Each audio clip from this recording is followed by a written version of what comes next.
Boa tarde a todos. Cabe-nos agora olhar para o estado da justiça de um ponto de vista mais institucional, um olhar mais de quem está dentro da máquina, quem lida com ela todos os dias. E temos connosco, para isso, o Dr. Artur Cordeiro, juiz-presidente do Tribunal Judicial da Comarca de Lisboa. Devia ter começado pela ponta, mas tinha aqui os nomes trocados. Dr. Duarte Pinto, presidente do Conselho Profissional do Colégio dos Agentes de Execução. Ao meu lado, o Dr. João Massano, presidente do Conselho Regional de Lisboa da Ordem dos Advogados. Dr. Jorge Batista da Silva, bastonário da Ordem dos Notários, e o Dr. Paulo Morgado de Carvalho, Procurador-Geral, muito obrigada, coordenador da Comarca de Lisboa. Muito bem, começava se calhar pelo Dr. Artur Cordeiro.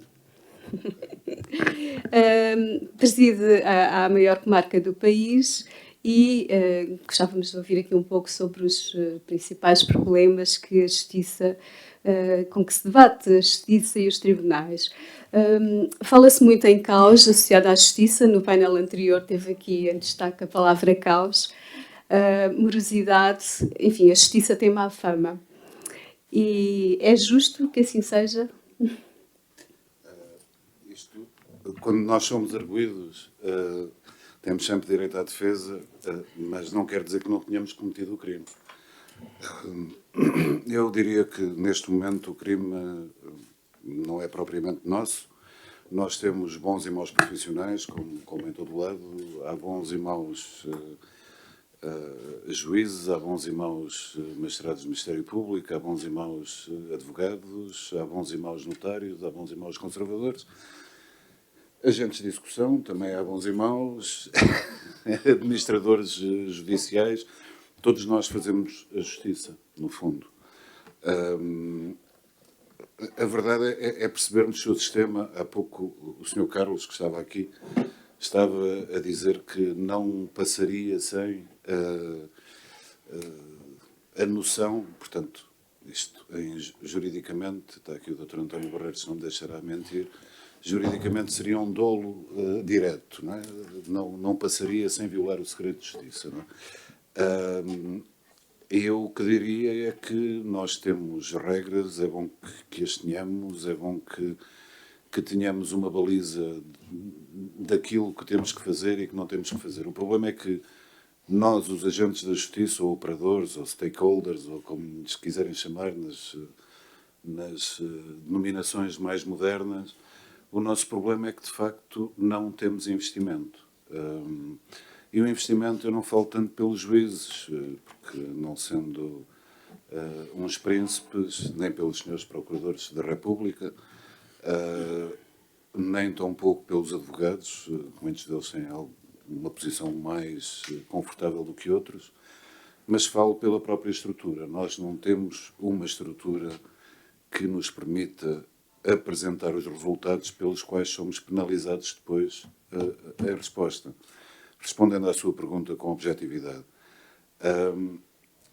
por exemplo, no tribunal pelo qual eu sou responsável, o Dr. João Massano integrava o Conselho Consultivo e sabe bem as dificuldades que passávamos, porque em várias sessões desse Conselho nós as abordamos.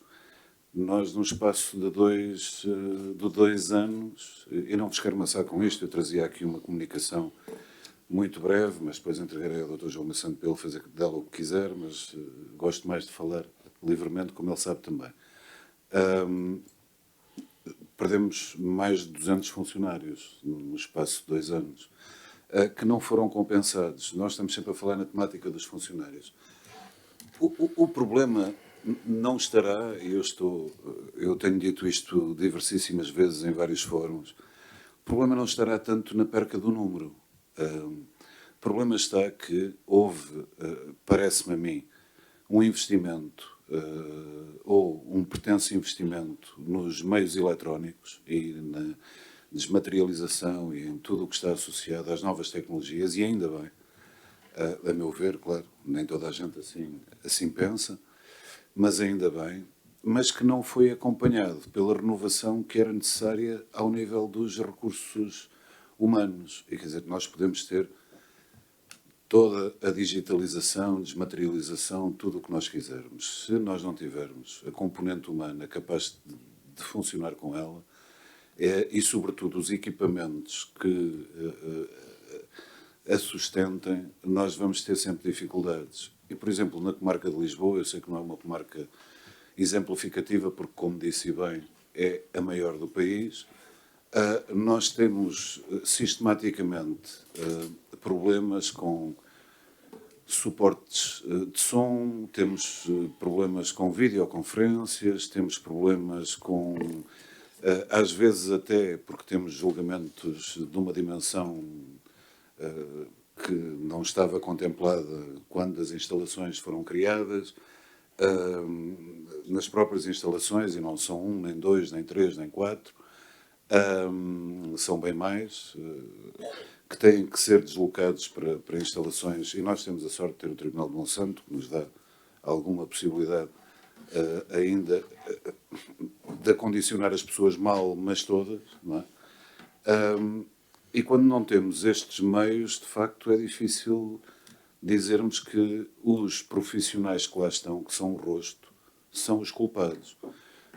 Eu não vejo que o nosso edifício legal, a nossa estrutura legal, esteja desadequada. Pelo contrário, tem vindo a progressivamente critique-se juridicamente mais esta solução ou menos esta solução, mas tem vindo juridicamente a evoluir, tem dado uma grande margem de maleabilidade e flexibilidade, por exemplo, no cível. No penal, estou convencido que defende suficientemente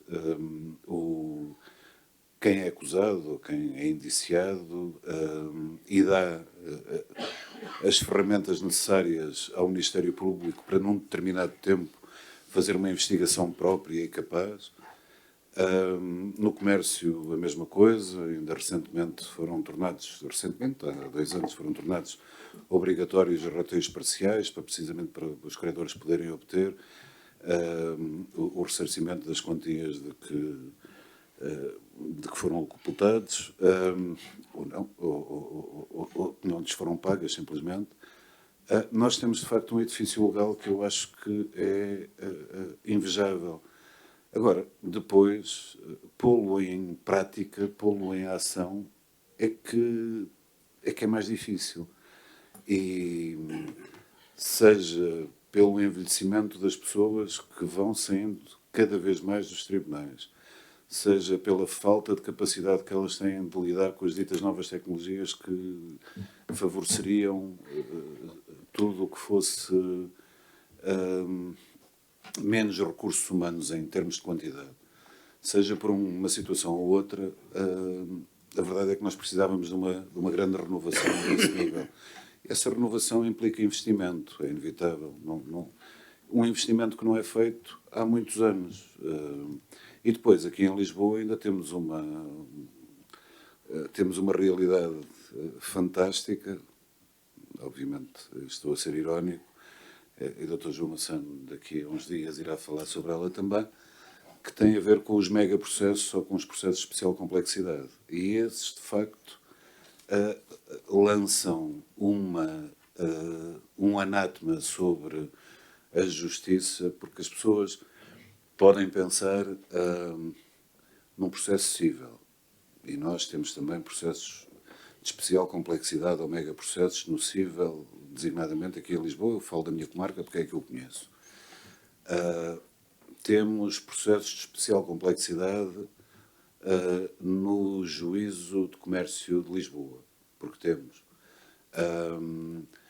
designadamente, uma das medidas de gestão que foram tomadas há 2 anos atrás foi precisamente dar prioridade aos processos mais antigos, porque tínhamos processos de 1998, 97, e felizmente essa realidade, neste momento, 2 anos envolvidos, dada a prioridade que foi feita e o investimento também em recursos humanos e em organização de serviço, foi debelada. E conseguiram-se nestes 2 anos, quer dizer, poderá parecer pouco aos olhos das pessoas, mas se calhar foi muito para quem os recebeu. Conseguiram-se libertar 600 milhões de euros neste espaço e continuam a ser libertos. Portanto, isto é uma coisa que a comarca tem algum orgulho, é pequenino, mas tem algum orgulho. Mas depois temos processos, como falaremos também para a semana, temos processos com 15, 20 anos da justiça criminal. Temos processos que todos aguardamos, lá está, na mediatização que foi o painel anterior que tratou. Temos processos que aguardam o resultado de uma acusação, o resultado de um recebimento para julgamento, o resultado de um recurso, e que nem sequer, olhando em frente, conseguimos ver uma previsão de fim. Temos um já muito mediático, não irei obviamente citar casos, em julgamento, mas lá está, os meios que estão a ser empreendidos para que ele possa ter uma tramitação razoavelmente adequada são qualquer coisa de extraordinário. Nós precisamos de pedir dotações adicionais e dotações extraordinárias para pedir coisas tão simples como discos rígidos. Quer dizer, a mim muitas vezes apetece-me ir ali a Staples, a um sítio qualquer, e comprar. Só que eu não posso fazer isto nos processos todos que existem na comarca, não é? Porque senão nem tenho dinheiro para isso, nem os meus filhos me perdoariam. Mas isto para dizer o quê? Para dizer que, de facto, nós temos algumas culpas, sem dúvida. Ninguém é perfeito, nenhuma profissão é perfeita, mas temos, penso eu, no nosso sistema, checks and balances, para utilizar uma expressão inglesa, ou seja, temos conselhos que, mal ou bem, fazem a sindicância e podem ser sindicados eles próprios da atividade dos juízes, dos procuradores, mas, sobretudo, falta-nos sempre, não quero ser queixinhas, mas falta-nos sempre aqui aquilo que precisaríamos para fazer melhor. Basicamente é isso. Falou aí nos megaprocessos, gostava de fazer voltar a eles mais daqui a pouco, mas passava a palavra ao Dr. Paulo Morgado Carvalho. Doutor, faltam de facto meios, falta investimento. Como é que é possível que um processo de crime se arraste durante 15 a 20 anos, como acabou de dizer aqui o Sr. Doutor? Bom, não sei se está ligado. Está agora. Tá. Antes de mais, queria cumprimentar os meus colegas de painel e todas as pessoas aqui presentes. Eu acho que este tema é extremamente importante. Eu não sei se saímos daqui com soluções, mas pelo menos com reflexões sairemos. Eu antes disso iria de alguma forma referir que, na minha perspectiva, há aquilo que o Sr. Juiz Presidente disse há pouco, o Dr. Artur Cordeiro. Não sei se o investimento na justiça tem sido o mais adequado. Eu acho o sistema judiciário português, penso eu estou de acordo com a estrutura orgânica em geral, ou seja, mesmo com o Ministério Público, que se nós olharmos para muitos países da Europa, o Ministério Público está dependente do Poder Executivo.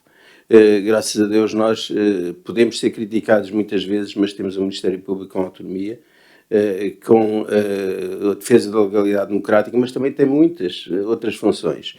Relativamente à questão dos meios, aliás, o Sr. Juiz já referiu isso há pouco, embora eu seja um defensor da reforma judiciária implementada em 2014, certamente que ela tem de ser repensada, porque há, nomeadamente na comarca de Lisboa, é uma comarca enorme, tem, do ponto de vista de procuradores da República, só para falar no Ministério Público, estão previstos no quadro cerca de 202 procuradores da República. Neste momento temos 187, fora as situações de ausências por doença, por gravidez, etc. E, portanto, com as competências todas que o Ministério Público tem numa comarca destas, que não é só a parte criminal, é a jurisdição laboral, a família menores, a propriedade intelectual, o Tribunal Marítimo, o Tribunal Cível, etc. Portanto, são muitas competências para o número de magistrados que temos. Agora, como é que os processos se arrastam há muito tempo. Eu, ainda há pouco tempo, olhei para a minha biblioteca que tenho em casa e vejo muitos livros sobre a crise da justiça. A crise da justiça já se fala há muitos anos. Eu penso que até o Dr. José António Barreiros tem alguns textos num dos livros da crise da justiça, se não me engano, ou há interrogações sobre a justiça. Nós falamos há muito tempo sobre a crise da justiça e como é que vamos resolvê-la. E estamos aqui, passados estes anos todos, e continuamos com muitos problemas. Mas eu acho que melhorámos significativamente. Houve um investimento quer na organização, porque de facto, quando eu sou coordenador da comarca, aliás vou terminar no próximo dia 31, que estou em Lisboa há 6 meses, mas fui antes coordenador da comarca de Santarém. E, portanto, tenho a experiência, digamos assim, desde a entrada em vigor da reforma judiciária até hoje. E vejo que muitos problemas existem, mas muitas coisas melhoraram. Eu, quando cheguei aqui, por exemplo, à Almada, que faz parte da comarca, a garagem da Almada, posso dizer-lhe, tinha um conjunto enorme de processos na garagem que não se sabia se estavam arquivados, se estavam pendentes, etc., porque, de facto, a organização não era adequada. E, portanto, nós, o Conselho de Gestão, implementámos medidas no sentido que hoje não tem lá nenhum, está tudo resolvido quanto a isso. Os arquivos, os objetos, há objetos nos arquivos, nos tribunais, imensos, que não se dá destino. Portanto, os Conselhos de Gestão e a organização das comarcas permitiu em muito ter não só uma gestão flexível, mas também uma melhor organização dos serviços.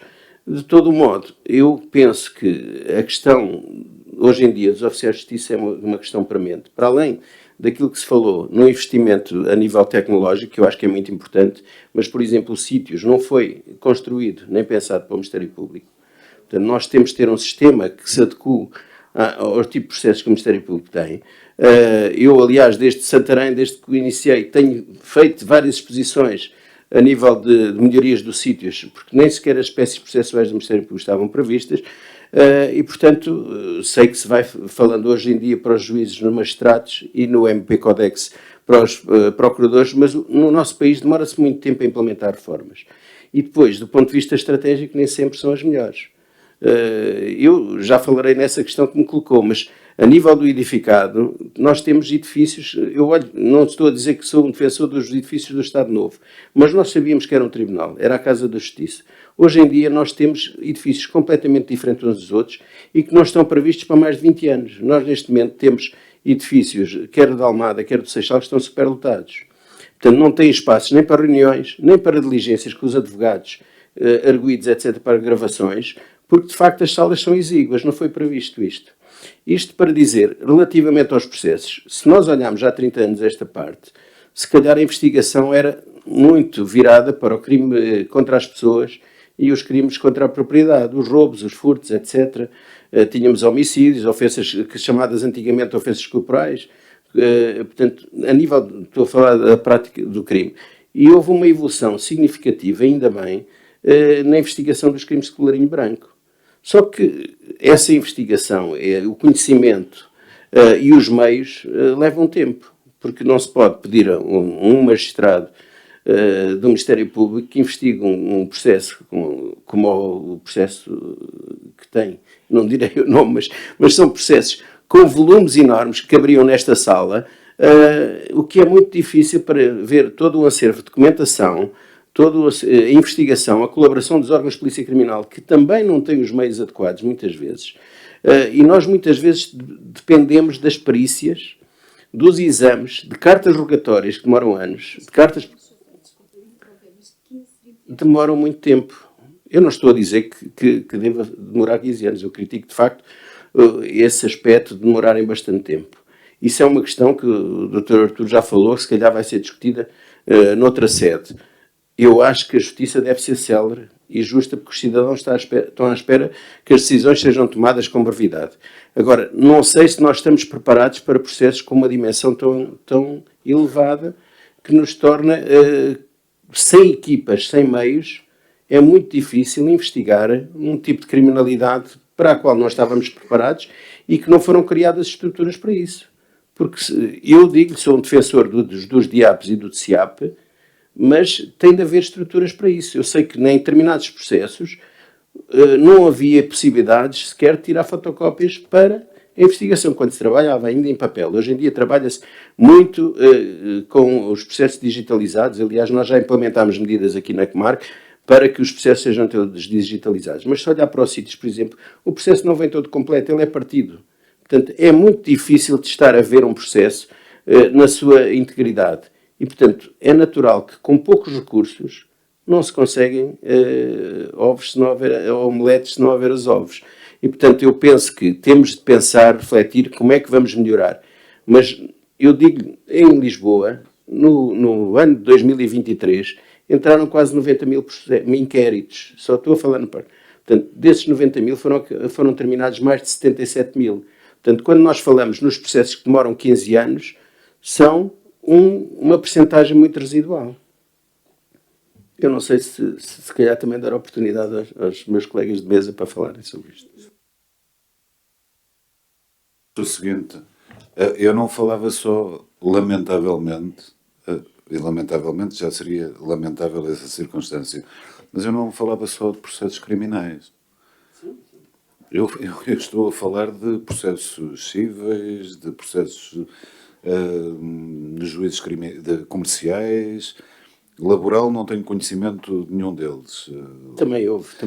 Mas também... Aliás, houve um senhor que escreveu um livro, que é o processo de Lionel Nunes, que demorou para aí uns 20 anos na relação. Pronto, há muito tempo. Mas deixa-me só dizer-te uma coisa. A minha primeira comarca foi Odmira. Eu, quando cheguei a Odmira, tinha processos com conclusão aberta há 20 anos. Portanto, foi em 1990. Portanto, processos em que o Ministério Público era o síndico de falências. E, portanto, era um processo que os inventários estavam todos parados há anos, há muitos anos. Portanto, não é só, nós falamos muito em crime de facto, mas há muitas situações em que as coisas eram piores do que são hoje. Dr. João Massano, o olhar dos advogados sobre tudo isto. Os advogados que são muitas vezes, enfim, acusados de contribuir para a morosidade. Injustamente, exatamente. Começo por agradecer ao nosso painel a presença e dizer que é uma honra estar aqui convosco. Eu sou uma espécie de emplasto, já que faço a festa, também apareço, portanto, peço desculpa por me impor aqui neste painel. De qualquer forma, deixem-me só salientar a presença de alguém que foi meu professor, o professor Miguel Teixeira de Sousa, que é uma honra tê-lo aqui, tantos anos depois, está na mesma, permita-me que lhe diga, é um gosto revê-lo. Eu, se calhar, em relação a esta temática da morosidade, diria o seguinte. Eu, por acaso, hoje de manhã estive a comentar uma situação, em geral, de um processo que se iniciou no dia do meu aniversário, em 2012. Não era um mega processo, não era uma pessoa mediática, não havia nada de especial, mas ainda está por transitar em julgado. E agora baixou a relação. Portanto, aqui... os advogados fizeram o quê? Nada. E a morosidade mantém-se na mesma.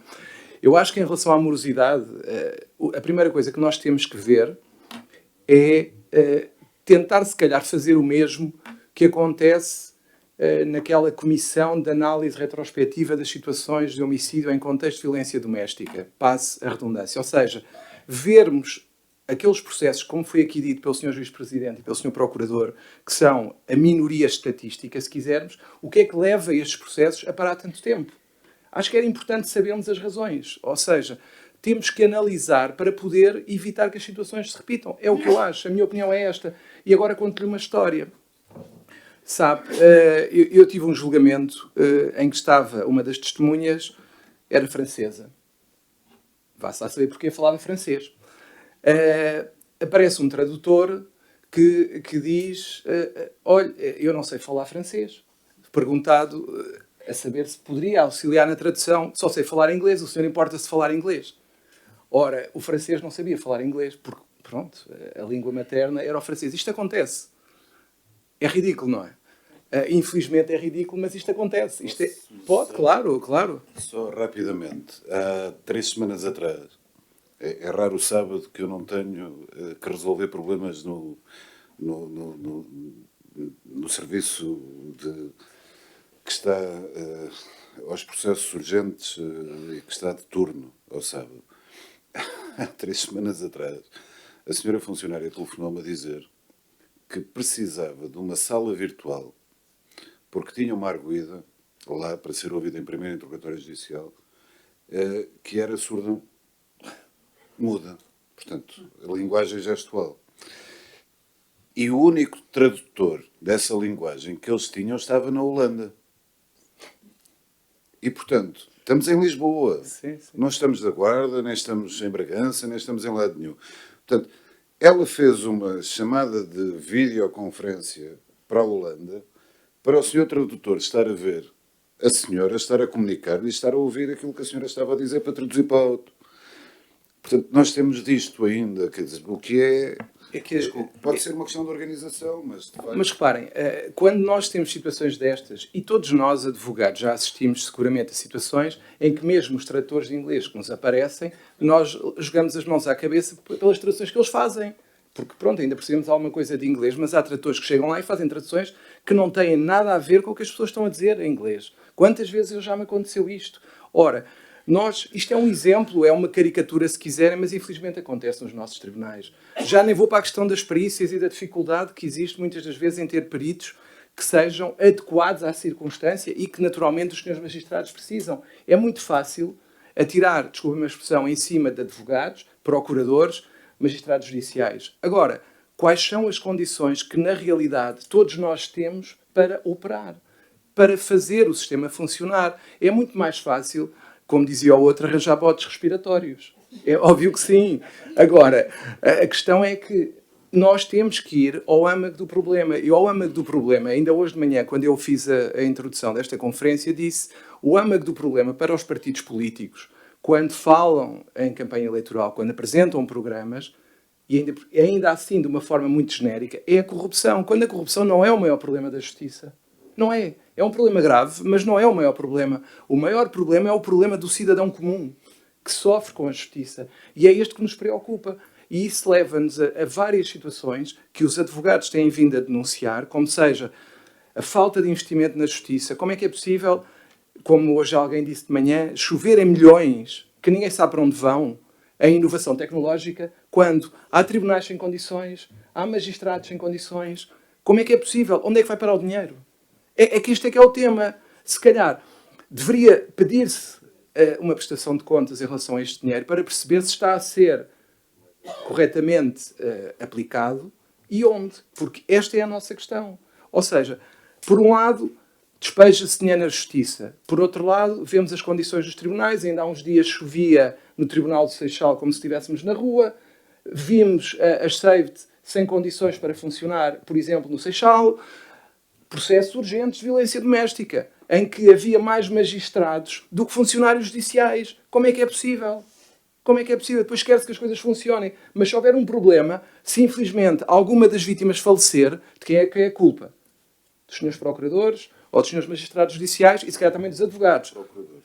Pois, aqui se calhar é só dos procuradores. Aqui se calhar é só dos procuradores. Mas nós afinal não dizemos acusação. Sim, senhor. Nós, quando pensamos na justiça, quando falamos na grande modernização da justiça, nós temos tribunais que não têm mecanismos de gravação eficientes. Como há pouco se dizia, um smartphone funciona melhor do que um sistema de gravação do tribunal. Como é que isto é possível?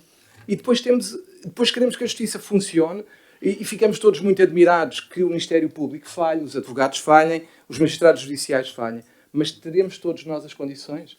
Quando, por exemplo, o desinvestimento no papel do advogado é gritante. E verifica-se em várias situações. Uma é o estatuto, que eu não vou estar aqui a amassar-vos, mas há ampla literatura do Conselho Regional de Lisboa, por exemplo, sobre a temática, em que o estatuto é uma desvalorização completa e, no fundo, é dizer que qualquer pessoa pode ser advogado ou solicitador, não precisa de tirar nada, basta ter umas noções básicas.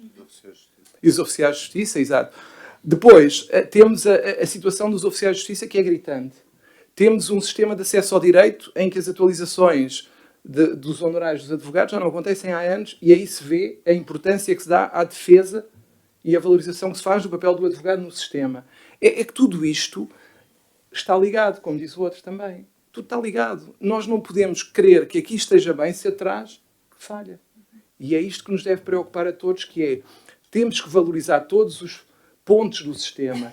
funcionários judiciais, magistrados do Ministério Público, magistrados judiciais e, naturalmente, advogados. E isso passa por um investimento coerente. Não é só em campanha eleitoral falar de corrupção, e daí nós trazermos os partidos políticos permanentemente aqui para tentar perceber o que é que eles pensam sobre isto. E é isso que nós temos que exigir enquanto agentes do sistema. É que se tenha uma política orgânica em relação ao direito e à justiça. Passo-lhe a palavra a si para lhe pedir para nos comentar também como é que a situação tem evoluído nos últimos tempos. A evolução tecnológica já chegou ao registro de notariado? Tem sido uma ajuda ou nem por isso? Eu se calhar vou começar pela abordagem geral, porque tem alguma graça, porque eu escrevi um artigo de opinião que há de ser publicado nos próximos dias, em que defendo a tese que o problema da justiça são as reformas da justiça. Eu sou bastonário há 6 anos e já tinha sido vice-presidente da Ordem, negociei com 5 ministros da Justiça, 7 secretários de Estado, só da Justiça, e portanto, cada ministro da Justiça que chegou anunciou a sua nova reforma da Justiça, reuniu o Conselho de Sábios ou de Conselheiros, ou o que seja, e chamou-nos a todos lá, todos nós demos a nossa douta opinião, fez um pacto, um acordo, ou seja, o que for. Seguidamente tivemos 1 ano ou 2 a negociar como é que ia ser implementado do ponto de vista da reforma das leis, discutimos quase tudo, depois, entretanto, na legislatura, mais ou menos 4 anos, já tinham passado 2, no 3º ano começam os concursos públicos para reformas físicas que implicam a reforma da justiça, e depois, quando chegamos ao 4º ano, chegamos toda à conclusão que já não dá tempo e, portanto, a próxima legislatura é que vai ser até ao próximo Ministro da Justiça. Portanto, nós vivemos de reforma da justiça, há umas décadas.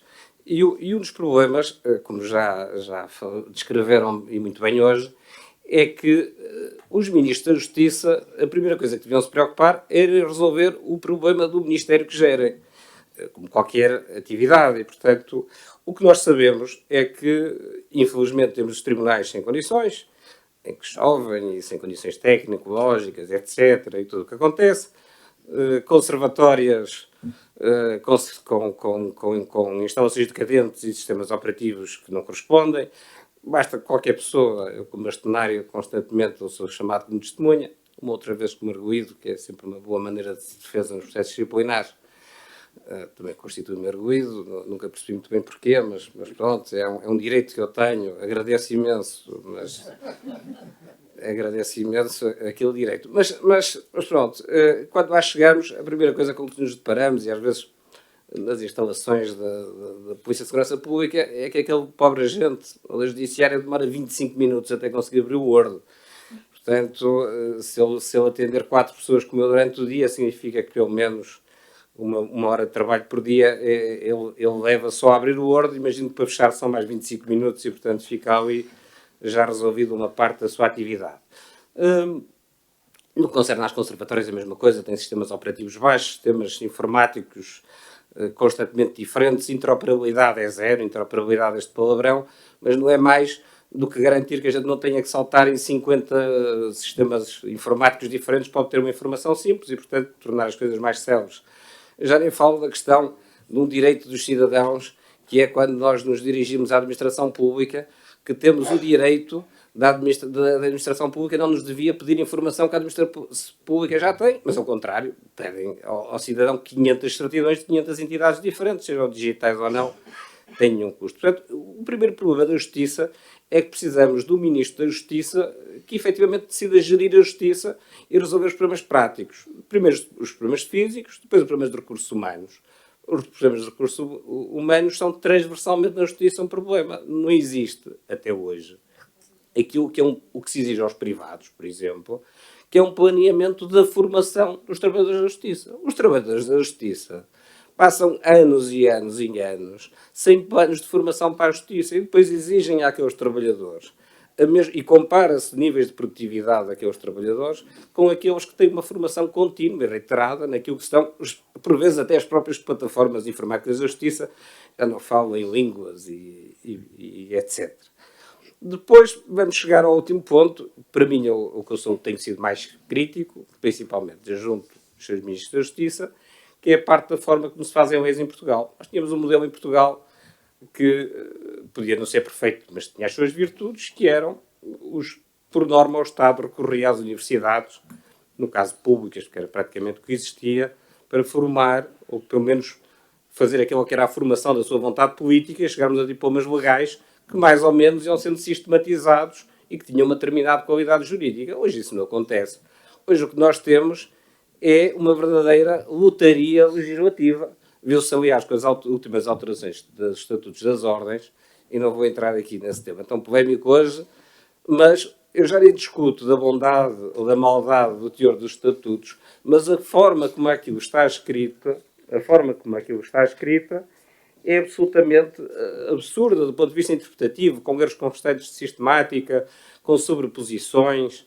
Há uma coisa extraordinária, só por brincadeira, analisar próprios de advogado, que é agradecer-vos imenso o facto da Assembleia da República permitir aos notários fazer contratos até o valor da alçada da revelação. Tudo bem que nós já podemos fazer, desde 1143, contratos de qualquer valor, mas o facto de nos reconhecerem agora duplamente essa função é um disparate completo. O legislador, na verdade, não distingue um notário de um advogado, de um solicitador, de um juiz, de um magistrado, de um procurador, não faz a mínima ideia do que é que está a escrever, como se vê pela leitura do próprio diploma legal, já nem falo do resto. Já nem estou a falar das chamadas normas transversais, enxertadas em diplomas que não têm nada a ver uns com os outros, e que o próprio legislador reconhece que aquilo tinha que ser aprovado assim para ser o processo mais célebre. E isto é um problema transversal a todos estes exemplos, mas podíamos usar estes exemplos no Código Penal, no Código de Processo Penal, no Código Civil, no Código de Processo Civil, porque o legislador não percebe sobre o que está a legislar.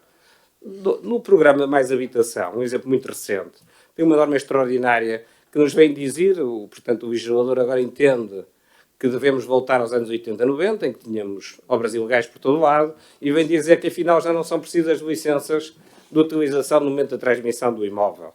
Mas o mesmo legislador esqueceu-se e deixou no Código Civil a obrigatoriedade dos contratos de promessa de exibir a licença de utilização. Portanto, se eu prometer vender uma casa, eu tenho que ter uma licença, mas já para a comprar já não preciso. Só para verem o ponto é que chegamos do ponto de vista legislativo. Portanto, há um esforço que tem que ser feito, e espero que seja feito, independentemente do próximo governo, que é de repensar a forma como se fazem as leis em Portugal. E a forma como se fazem as leis em Portugal, e para elas não andarem sempre a ser alteradas, tem que se voltar, na minha opinião, à velha estrutura universitária, em que o Estado deve ter um departamento de logística apoiado pelas universidades, e devem ser essas universidades que devem ajudar a sistematizar e eliminar tudo aquilo que são diplomas completamente inúteis. Termino rapidamente só dando aqui um ponto relativamente àquilo que é uma prática, ou aquilo que pedem normalmente para abordar, são as questões mais tecnológicas, visto que na minha atividade provoquei uma pequena revolução digital e sou um grande apoiante das novas tecnologias. Portanto, eu defendo, efetivamente, que as novas tecnologias são fundamentais e a desmaterialização dos processos. Nós desmaterializamos as escrituras públicas desde 1 de junho de 2022, hoje em dia são todas arquivadas digitalmente, podem ser acedidas com um simples código. Hoje em dia já tem mais de 700 mil escrituras arquivadas, com quase 2 milhões de acessos, o que significa que aquilo está a ser usado. Agora, este apoio às novas tecnologias, e que existe e que tem que existir em todas as áreas e componentes da justiça, está a ser, infelizmente, acompanhado por um processo que pode ser completamente contrário, porque se eu defendi, quando cheguei à Ordem dos Notários, com o encerramento de todos os cartórios praticamente do interior e das ilhas tinha sido um erro absurdo, e foi possível nos últimos 6 anos, reabrir quase 140 cartórios no interior das ilhas, já cobrimos quase o território nacional, onde o Estado fechou, nós reabrimos, e o que nós temos que fazer é impedir que o Estado viole aquilo que são os direitos, liberdades e garantias previstos na Constituição, ao tornar o acesso à justiça com um canal principal que é o digital. Nós temos que ter um canal digital para aqueles que são capazes de lidar com o digital. Mas os canais físicos aproximados ao cidadão, porque o cidadão que está em Cuba, no Alentejo, na Ilha do Pico ou aqui na cidade de Lisboa tem exatamente os mesmos direitos. E, portanto, ele tem o direito, se não tiver acesso a um smartphone como eu tenho, e de saber utilizá-lo, ele tem o direito de ter acesso à justiça e não pode ser impedido esse acesso à justiça. Portanto, essa tem que ser uma proteção. Nós fizemos uma conferência exatamente sobre esse tema há uns tempos, que os novos vulneráveis já não são apenas as pessoas que têm recursos económicos reduzidos, mas são aqueles que não têm literacia digital. E essas pessoas estão a ser abandonadas, esquecidas, e essas pessoas não estão no interior do país, na maior parte dos casos, elas estão aqui à porta de Lisboa, onde temos milhares de pessoas que nem sequer conseguem fazer algo tão simples. Quando se dirigem à Segurança Social, a resposta que lhe dão, o senhor tem que ir à Segurança Social direta e retirar uma certidão de não dívida. Aquele senhor não é capaz sequer de preencher um impresso, mas tem que saber entrar num website, tem que saber capaz de tirar uma certidão e saber ainda que aquela certidão só tem valor em digital, porque se imprimir não vale nada. E é isso que nós temos que mitigar. E nós, como agentes da Justiça, acho que todos em conjunto devemos defender, junto dos próprios Ministros da Justiça, aquelas que são estas 3 pilares de prioridades, que é a valorização dos recursos humanos, maior investimento nos recursos físicos e a proteção daqueles que são os mais vulneráveis. Obrigado. Doutora, obrigada. Doutor Duarte Pinto, no caso da sua área, dos agentes, dos solicitadores, dos agentes de execução, que problemas identifica, sobretudo? A ação executiva tem sido desde há muito uma pedra no sapato, mantém-se? Boa tarde, Filomena. Começar por agradecer o convite ao Dr. João Massano em nome do meu bastonário, que ele, em bom rigor, é que deveria estar aqui, enfim, com esta sorte. E também me coube a sorte de falar no fim, portanto é muito fácil, vou subscrevendo, concordo aqui, concordo ali e rapidamente esgotaria o meu tempo. Mas tenho que começar por assinalar algumas coisas, enfim, os meus 43 anos de idade e os 3 stents que eu tenho na coronária esquerda já me ensinaram um bocadinho a ser mais otimista do que propriamente viver agarrado ao passado e àquilo tudo que é feito mal. Temos que aprender com os erros para evoluir. Eu começo por assinalar, enfim, não tendo o privilégio que teve o Dr. João Massano em ter o professor Teixeira de Sousa como professor, mas enfim, é alguém que eu consigo cumprimentar de mão, que eu leio no seu blog do IPCC, que muito tenho aprendido, quer eu, quer os demais agentes de discussão, temos que referência àquilo que o professor Teixeira de Sousa vai publicando, não só por ele, mas também a academia.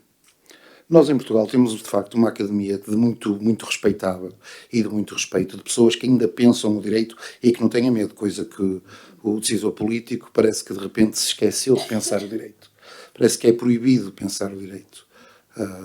Enfim, eu tive a sorte numa das incursões que fiz académicas por egoísmo, a minha mulher nunca percebeu, mas eu queria fazer um mestrado em Filosofia de Direito.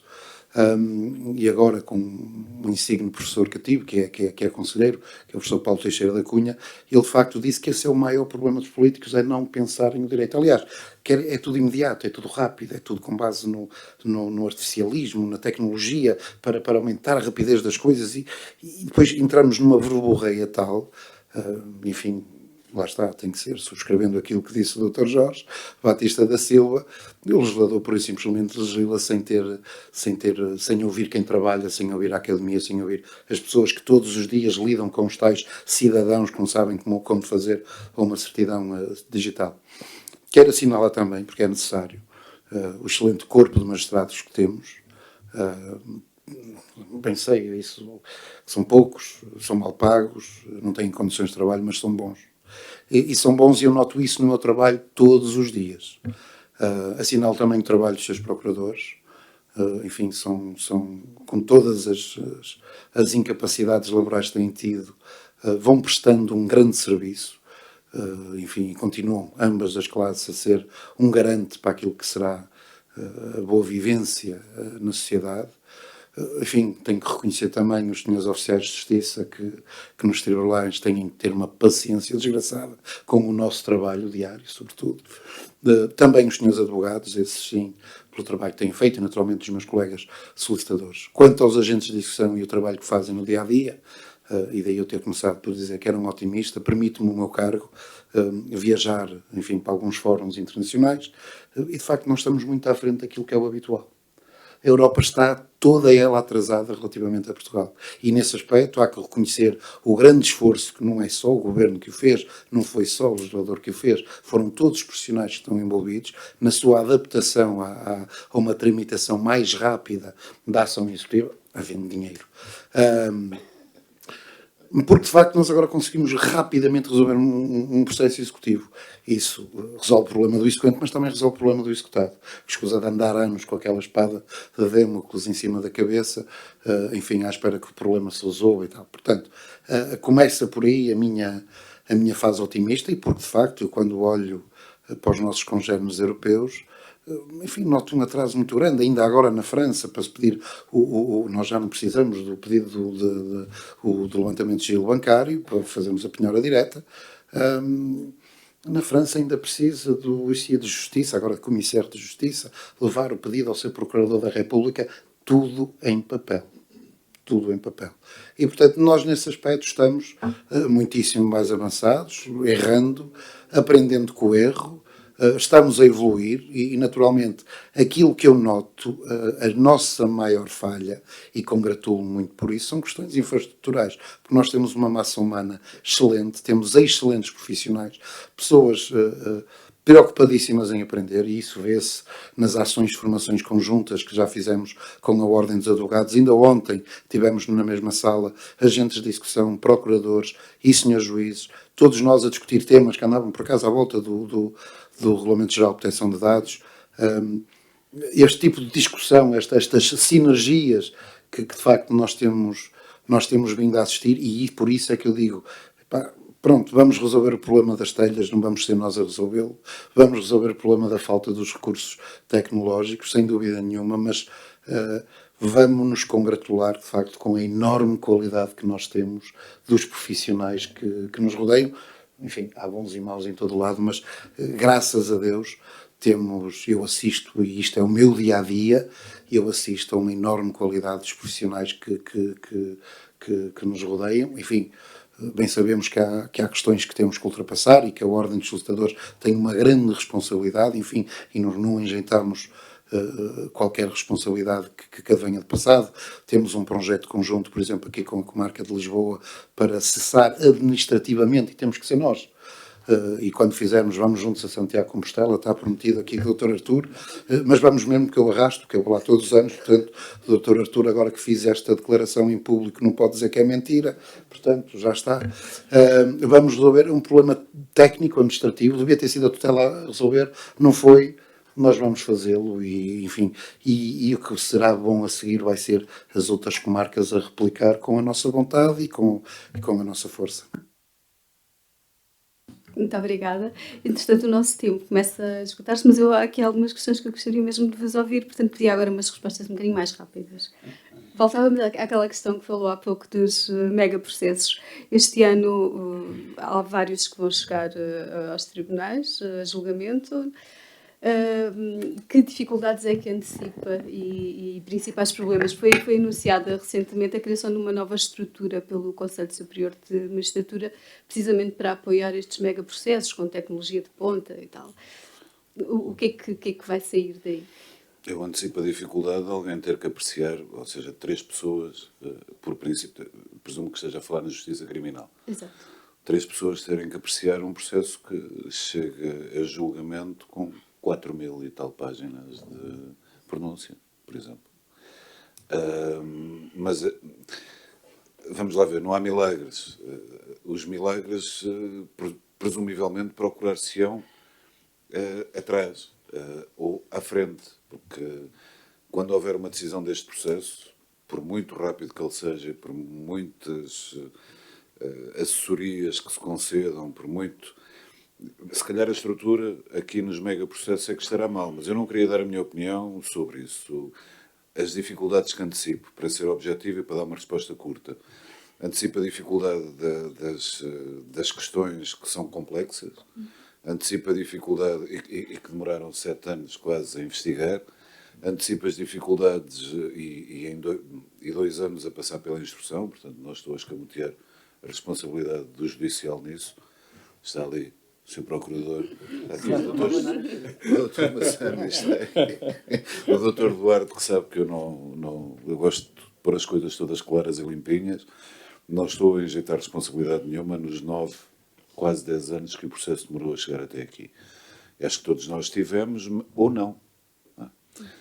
A questão estará em saber qual é a estrutura, mas isso é uma outra conversa. As dificuldades que eu antecipo são a dificuldade e a extensão da matéria a apreciar, a dificuldade do número de arguidos e, eventualmente, demandantes civis. Nós temos no outro BES, que também é outro megaprocesso, no Juízo de Comércio, cerca de 5.600 credores reclamantes. Não é? Estamos a ver agora se conseguimos que, pelo menos, os créditos não impugnados pela Comissão Liquidatária sejam reconhecidos já de imediato para que o Fundo de Resolução pague aquilo que pode pagar. Não é? E, portanto, as dificuldades que nós temos em processos desta dimensão, nós temos a assessoria do Gabinete de Apoio aos Magistrados Judiciais de Lisboa, tivemos a assessoria completamente a trabalhar nestes 2 processos, praticamente exclusivo, mas não chega. Não chega, porque tem que existir 3 juízes que leiam estas 4.000 páginas, que os senhores advogados, porventura, já terão mastigado anteriormente, por necessidade de ofício, obviamente, mas aquilo chega ali, eles têm que olhar, têm que ver, têm que decidir e têm que ouvir e ver toda a prova que existe. Portanto, acompanhados dos procuradores, obviamente, e dos advogados. Portanto, tudo isto é uma situação... Isto só para dar um exemplo, não é? Outros estão a chegar.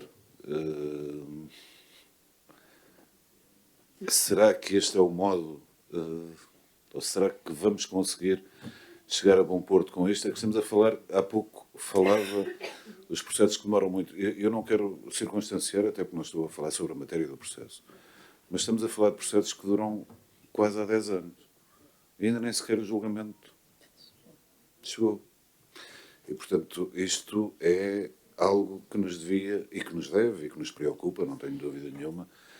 E não é atirando meios para cima, e aqui encerro.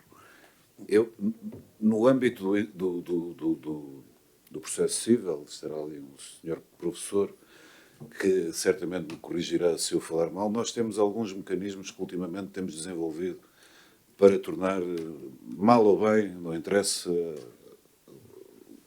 alguns mais puristas se calhar entendem que mal, outros menos, entendem que bem, mas temos desenvolvido alguns mecanismos de flexibilidade para dar alguma flexibilidade ao processo. Mas no penal, nós temos que ter 3 pessoas a olhar para aquilo e a decidir. Não sei. Dr. Paulo Morgado Carvalho, dúvidas existenciais sobre os megas processos? Bom, quer dizer, eu acho que de facto subscrevo aquilo que o Dr. Artur Cordeiro disse. Do ponto de vista do Ministério Público, é aquilo que temos feito com muita dificuldade, porque de facto a reforma da organização judiciária e, portanto, a estrutura do Ministério Público está feita em separação, ou seja, especialização. Portanto, temos magistrados na fase de investigação e depois magistrados na fase do julgamento. Aquilo que se tem feito, de alguma forma, para evitar essa estanquicidade é que os magistrados que vão, eventualmente, acompanhar o julgamento já estejam numa fase a montante também a colaborar com os magistrados de investigação. Isso acontece nos processos que foi aqui citado e noutros em que temos também uma designação em termos de exclusividade. Aliás, não só na parte criminal, mas também no caso do comércio, nós temos magistrados a trabalhar nesses processos em regime de exclusividade. Agora, o que é que falta? Falta, de facto, algum apoio em termos de assessoria técnica aos procuradores, porque, quer dizer, os magistrados não podem saber tudo. E, de facto, enquanto esses processos, muitas das vezes, como falámos aqui, são do tipo de criminalidade económica ou financeira, e estamos a falar nos crimes, não é? E mesmo no comércio, têm especificidades e, portanto, aspectos técnicos que exigiam que houvesse, digamos assim, um apoio aos procuradores que muitas vezes não existe. E, portanto, essas são as maiores dificuldades. Agora, que nós estamos a trabalhar, hão de vir mais processos, mega processos, para julgamento, que nós já sabemos quais são, e efetivamente estamos a acompanhá-los para que efetivamente também os magistrados da investigação participem no julgamento. Isso já aconteceu noutros processos bastante conhecidos. Agora, são dificuldades muito, como eu já referi há pouco, são processos muito grandes, são processos com uma dimensão extremamente assinalável que nós não estamos habituados. E, portanto, temos de aprender com os erros também e efetivamente, com a experiência prática dos julgamentos desses processos e com a investigação. Portanto, mega julgamentos, não é? Sem dúvida. Dr. João Massando, mega processos. Eu, em relação aos megaprocessos, não terei muito a dizer para além do que já foi dito, só gostava de acrescentar o seguinte.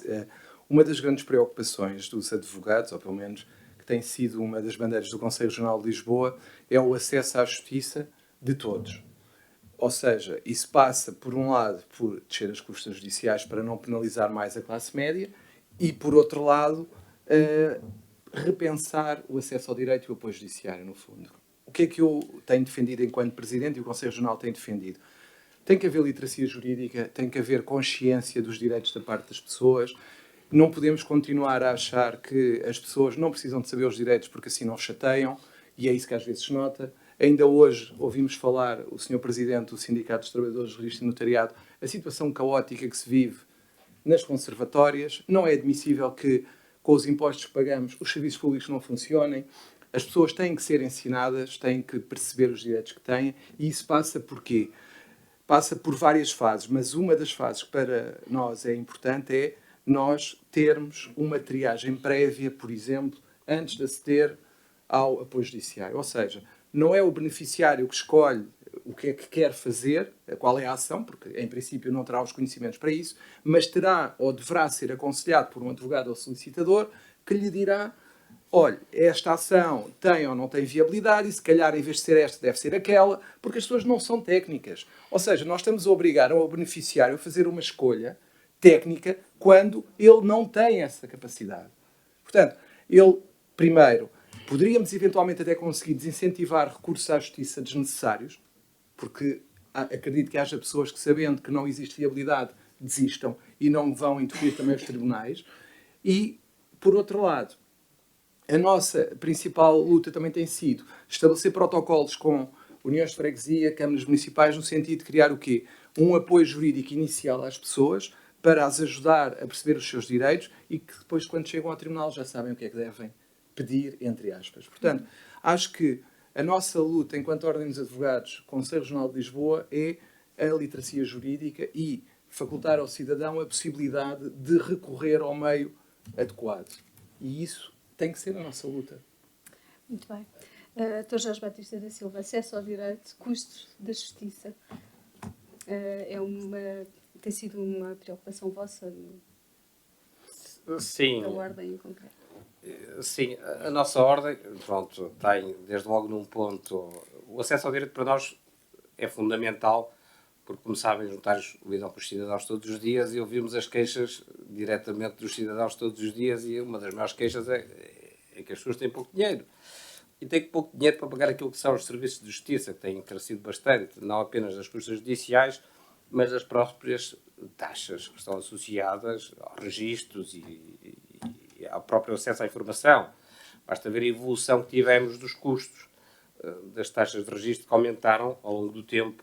Aliás, ali na parte digital até tivemos só a título de graça, uma coisa que foi interessante, foi o legislador quase duplicou a taxa de registro, porque disse que a ideia era motivar as pessoas a fazerem o registro por via digital e fazia o desconto de 50% se fizesse por via digital. Mal os cidadãos começaram e os profissionais a fazer por via digital, ele aumentou a taxa de registro imediatamente, mantendo o preço. Portanto, esqueceu-se que aquilo não era um incentivo às finanças públicas, era um incentivo ao utilizador, mas rapidamente se tornou um incentivo às finanças públicas. E temos esse problema das taxas que têm vindo a subir. Não seria um problema se as taxas subissem se elas fossem direcionadas para aquilo que é a qualidade dos serviços, coisa que não tem acontecido totalmente do ponto de vista, principalmente, dos cidadãos. E depois temos uma questão que afeta de forma transversal vários agentes da justiça, que é a questão do IVA da justiça a 23%, o que é uma aberração, que é uma autêntica aberração. Como é que um cidadão, para fazer uma habilitação de herdeiros, que é algo que aquela pessoa precisa de fazer, tem que pagar 23% de IVA? Isto é absurdo, quer dizer. Nós estamos num país onde as pessoas, para praticarem um ato obrigatório, para irem à sua conta bancária levantar 250 euros, têm que fazer uma habilitação de herdeiros. E ainda por cima, pagar 23% de IVA. no caso de recorrerem, ou quaisquer outros serviços. Se forem ao tribunal e contratarem um advogado, a não ser que estejam naqueles casos da taxa de IVA reduzido, paga 2,23%, o solicitador, o notário por aí afora. E não faz sentido, quer dizer, o país não pode ter taxa de IVA reduzido para o vinho, por mais que as pessoas apreciem o vinho, e não terem uma taxa de IVA reduzida para a justiça. É uma das coisas que mais me impressiona. E isto está-se a tornar um problema grave. Quer dizer, nós podemos aqui, infelizmente, entre os vários agentes de justiça, brincar com este problema, mas para os cidadãos comuns, que cada vez têm menos dinheiro disponível, o aumento dos custos, não apenas da justiça, mas da justiça mais lata, na justiça que é transversal, desde os custos administrativos, das taxas, das taxinhas associadas aos pequenos acessos à informação que nós todos vamos pagando, implicam que as pessoas deixem e renunciem à defesa dos seus direitos. E isso é que é o problema. Há pessoas que hoje em dia abdicam de levantar o dinheiro que têm depositado na conta bancária porque acham que os custos associados mais ao trabalho que têm que fazer dá-lhe demasiado trabalho. Prefere mandar esse dinheiro ao banco que vai sendo consumido pelas taxas bancárias até chegar a zero. E depois, quando se dá agora o incumprimento, até tem uma grande vantagem, que antigamente as contas bancárias não se conseguiam fechar, mas agora, por causa da lei de branqueamento de capitais, ao fim de algum incumprimento da junção dos documentos atualizados, a conta encerra-se e, portanto, a única entidade que está a ganhar com isso é o banco. Outra questão tem a ver com aquelas taxas que eu também defendo que devem deixar de ser pagas no acesso a algumas informações, quer dizer, e dou um exemplo que se calhar é positivo, na medida em que a nossa própria ordem vai defender, visto que agora também tem um controle sobre o acesso às consultas dos testamentos, quer saber se há testamento ou não, que devia ser uma informação gratuita. Isto evidentemente gratuita, quer dizer, o direito de saber se há um testamento ou não tem que ser um direito gratuito. Até porque é do interesse, muitas vezes, do Estado saber se existe testamento ou não.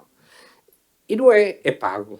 É pago, ainda por cima, demora demasiado tempo. Demora demasiado tempo porque os senhores provavelmente não sabem, mas em Portugal, com exceção dos testamentos que agora estão no arquivo de ordens de notários e, portanto, tem um arquivo já centralizado, apesar de não ser comunicado por algum lado, o Estado, o arquivo físico do Estado para a consulta de testamentos continua a ser o notário ao fim da semana, portanto, à sexta-feira, pega numa ficha normalizada que foi desenhada ali nos anos 60 e tem que enviá-la para os ficheiros centrais, é uma ficha assim pequenina. Temos de ter cuidado que se imprimirmos aquilo na gramagem errada, eu devo dizer que a senhora que lá está fiscaliza, portanto, uma vez enganei-me, mandei 100 gramas e recebia para trás.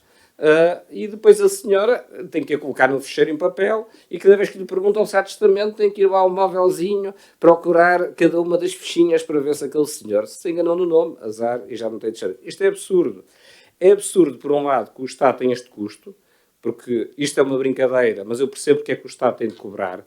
Tem de cobrar porque isto continua a ser manual e, portanto, tem um custo associado. Isto acontece em imensas coisas na justiça das buscas e estão a cortar um direito elementar e fundamental das pessoas, que é o de saber se há testamento. Este exemplo que eu estou a dar acontece em imensos casos da justiça, em todo o sistema transversal da justiça e da administração pública.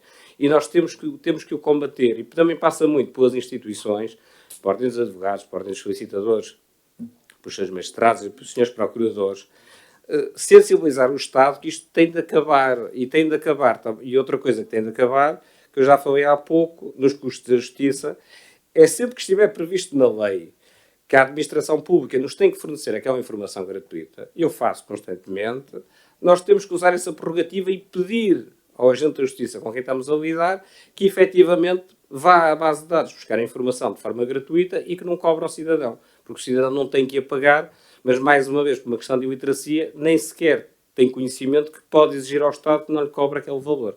E, portanto, o que eu defendo, mais uma vez, uma grande reforma da justiça, é que pelo menos se resolvam estes pequenos problemas da justiça que tanto penalizam o bolso dos nossos concidadãos. Obrigado. Dr. Duarte Pinto, a justiça continua a ser muito cara. A justiça continua a ser muito cara e está aí um entrave no acesso ao direito ou não? Bem, esse tema de facto também me é muito caro. Se vamos falar no âmbito daquilo que é os honorários do agente de execução, é uma tabela que não está revista há pelo menos 10 anos. E depois, os honorários do agente de execução estão indexados à unidade de conta, que nós, não querendo que seja alterada, não reflete, ao contrário daquilo que, por exemplo, é o salário mínimo nacional, o aumento do custo de vida, não é? Portanto, se eu com 76,5 €, que era a fase 1 que me era entregue em 2013, enfim, tinha um carro normal, como todos os portugueses, que leva 50 litros de combustível, eu enchia o depósito e ainda me sobrava agora pouco mais do que metade do depósito eu encho. Ou seja, a justiça é cara, depende da perspectiva, de quem recebe ou de quem paga. Não é? De quem paga, naturalmente que será cara, de quem recebe, não é cara, de quem está no apoio judiciário, os seus advogados, eu não estou, os seus advogados estarão e dirão muito melhor do que eu, de facto aquilo é muito, muito mal pago, para o serviço de qualidade que os senhores e as senhoras advogadas prestam. Esta é, de facto, a minha grande ideia. Eu estava a ouvir o Dr. Jorge e fugindo um bocadinho ao tema. De facto, é preciso uma grande reforma. Nós vivemos num país onde parece que ainda é proibido escrever outra cor que não seja o preto. Portanto, já colocamos homens na Lua, homens e mulheres, naturalmente, que estão a caminho. Estamos na vanguarda da tecnologia, mas os documentos registrais ainda têm que ser preenchidos na cor preta. Por acaso é uma cor que me é cara, porque eu até sou bobesteiro, mas há coisas que são absolutamente incompreensíveis. Então, neste mundo dos registros notariais... Desculpe, só interrompê-lo. Faz favor, faz favor. É só para dar a explicação, isto é uma explicação histórica. Mais uma vez, o legislador ficou preso há uns séculos atrás. O que acontecia era que a tinta, o fixador preto das restantes para os restantes cores não tinha sido inventado. O senhor Davi, que é que veio mais tarde. E então o preto manteve-se no Código Notariado até aos dias de hoje. Tem essa dignidade. Está no código, a par de outras tantas medidas que podem resolver a vida das pessoas. Não, a cor preta está lá, como eu digo, só lhe falta ser achadrezada para ser perfeita. Eu não vou alongar muito mais. Não vou alongar muito mais, até porque pode haver aqui alguém que tenha diligências para fazer dentro de pouco tempo. Não, em Leiria. E, portanto, há diligências para cumprir lá dentro de 1 ou 2 horas. De facto, eu não acho que a justiça seja cara, na minha perspectiva. Não é cara. Se compararmos, aliás, há sites, por exemplo, o Enforcement Atlas, onde podem encontrar todas as informações relativas, quer às citações e notificações europeias. Portugal é o país que menos dinheiro cobra, por exemplo. Bem sei que lá fora os ordenados são maiores, bem sei que o custo de vida é maior, mas de facto, pelo menos a minha justiça, não é assim tão cara. Para o serviço que o que nós pagamos, de facto, não é admissível, por exemplo, um mero registro de penhora, vamos falar nisto, nos impactos que tem. Eu não estive de cada parte da manhã, mas sei bem que se tenho o azar do meu registro de penhora me calhar numa daquelas, enfim, conservatórias que não tem conservador e muito provavelmente nunca terá, o maior prejudicado não vai ser o execuente, vai ser o executado. Porque enquanto o registro não for lavrado, eu não vou poder fazer citações do executado, do eventual credor hipotecário, dos credores públicos. Eu não posso andar com o processo para a frente. E o valor de emolumentos que eu paguei foram exatamente iguais àqueles numa outra conservatória que esteja a funcionar normalmente. Portanto, por aí, o serviço que recebemos, de facto, não corresponde ao valor que pagamos. Exceto nos agentes de execução, que o serviço é de altíssima qualidade, como os setores sabem. Eu, de facto, relativamente a isto, há pouco, só gostava de dizer o seguinte: eu acho efetivamente que a justiça é muito cara. E, independentemente de ser mal paga aos senhores agentes de execução, é outra coisa. Como é mal paga aos senhores advogados oficiosos e a toda a gente que presta um serviço público e é pago pelo serviço público, tabelado por lei, não é? Que é uma coisa um bocadinho diferente. Agora, acho que a justiça é muito cara e que esse valor que tem crescido nos últimos anos, já não cresce felizmente há alguns anos, mas esse valor que foi exponenciado nos últimos anos tem tido uma consequência, que é uma consequência que a mim me aflige um bocadinho. Eu não estou a dizer que os senhores agentes de execução não foram uma boa, ou os senhores solicitadores, não foram uma boa aquisição para a Justiça, quando há uns anos atrás uma senhora Ministra da Justiça decidiu implementar uma determinada reforma. Não interessa agora estarmos a falar sobre isso, já passou, o tempo já passou. Estou a dizer é que os processos, especialmente na área cível, locais cíveis, centrais cíveis, todos os processos que têm, mesmo na família menores, até mesmo os juízes de comércio, têm vindo a conhecer um decréscimo de entradas. E isto tem uma razão. As pessoas desistem de recorrer aos tribunais porque também são desincentivadas a isso. Quer dizer, e eu não sei se nós estaremos a fazer um bem à justiça, que as pessoas tenham... Eu sei que há muitos meios de resolução alternativa de conflitos, não está em causa, mas eu tenho algum receio que eles não prestem o serviço com as mesmas garantias que os tribunais prestam. E, no entanto, penso que o caminho que foi tão pretendido durante tantos anos para combater as ditas pendências excessivas dos tribunais que trilhamos nos conduziu a isto. E se agora não é essa mesma a intenção não sei, dos poderes políticos de precisamente manter essa situação. Porque, de facto, as entradas têm reduzido consideravelmente, designadamente no âmbito do processo executivo, também é uma das situações. Só para terminar, felizmente, ou infelizmente para já, porque vai ao bolso muito dos seus advogados e dos seus solicitadores, mas a nova lei dos atos próprios prevê que, enfim, eu não vou dizer meros licenciados em Direito, mas que não advogados e não solicitadores, enfim, possam fazer 30 por uma linha, contratos, consulta jurídica e tudo. Portanto, aquilo que eu prevejo é que, de facto, a litigância vai aumentar e depois cá estaremos os profissionais para resolver o assunto. Mas cá estaremos, para depois resolver, cá estarão, depois os agentes de execução outra história, apesar de a minha ordem se ter, e eu particularmente me ter mostrado muito contra o facto de os agentes de execução poderem também, a par daquilo que já faziam os seus notários e que agora têm consagração no seu estatuto, de fazer consulta jurídica e ao mesmo tempo poder celebrar contratos. Isso não é o ADN do agente de execução, o agente de execução tem que ser afastado das partes e ter um papel, enfim, não ser magistrado, mas tem que ser pelo menos um bocadinho suprapartes, não posso estar a fazer uma consulta jurídica de alguém que vai lá para reclamar de um ato praticado por outro colega meu que é agente de execução. Eu tenho que me abster disso e a lei não prevê. Portanto, eu não percebo. As leis que se fazem são de facto muito estranhas. Doutora, obrigada. De facto, a revisão dos estatutos... Eu queria só dizer uma coisa muito rápida sobre... Mas demora só um segundo. O legislador, eu volto a dizer que é esquizofrénico. Portanto,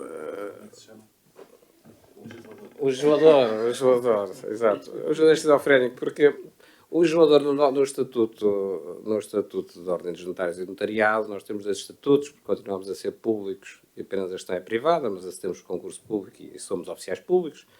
Verdadeiramente, eu tinha resolvido o problema, que era uma questão se poderia ou não existir uma assessoria no âmbito dos atos notariais, que era uma assessoria normal, que era de falar com os cidadãos, com os advogados, com os solicitadores e que fazia parte e estava a questão resolvida no âmbito das nossas competências.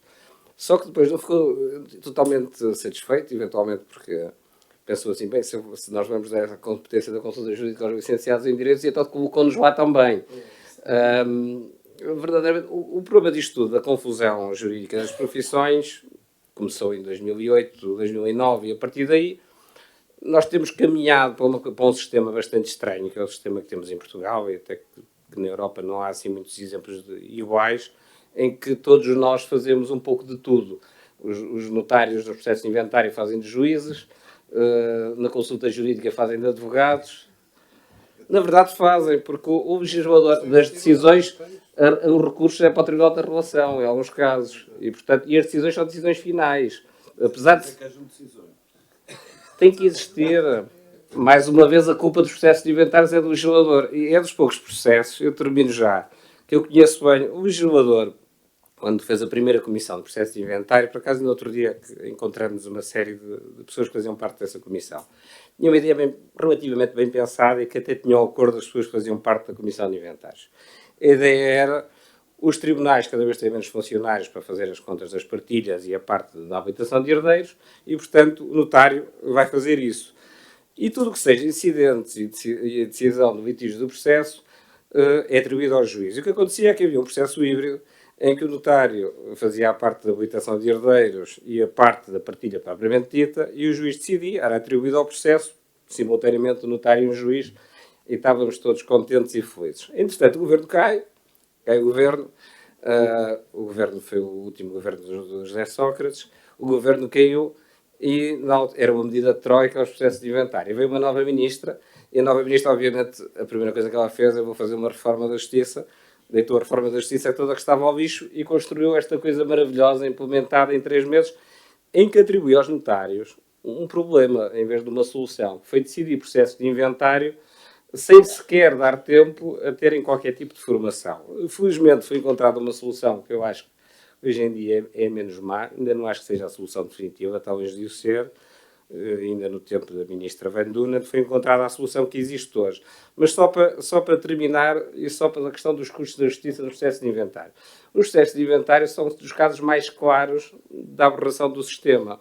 Portanto, se o cidadão tiver um bem para partilhar e não tiver dinheiro, e se for uma pessoa que tem direito a apoio judiciário, mas até está de acordo com o seu irmão, o normal seria que o sistema de justiça lhe financiasse uma partilha não litigiosa junto a um cartório, a outra entidade que o pudesse fazer, a um preço relativamente reduzido. Mas o Estado isso diz: não, se for uma partilha amigável não podes ir aí. Mas se fingires que tens um litígio, requeres um processo de inventário no mesmo cartório, pagas uma taxa de justiça de meio ou C, dás início ao processo, dás entrada do acordo no dia seguinte e já pagas 0. Percebem? Isto é um absurdo do sistema, em que as pessoas são encaminhadas para requerer um processo de inventário e fingir um litígio. E é o que temos hoje em dia, para conseguirem pagar menos taxas e menos custos ao sistema. Não vos vou amassar mais, antes que os meus colegas de painel, com certeza, têm mais que fazer que me ouvir, e os senhores também. Obrigado. Obrigada, Sousa. Estamos sempre a aprender. E, entretanto, o nosso tempo também se esgotou. Agradeço a todos a vossa presença. Foi muito interessante. Certamente teríamos bastante mais o que falar sobre tudo isto. Enfim, tenho que organizar mais uma conferência toda. Muito obrigada.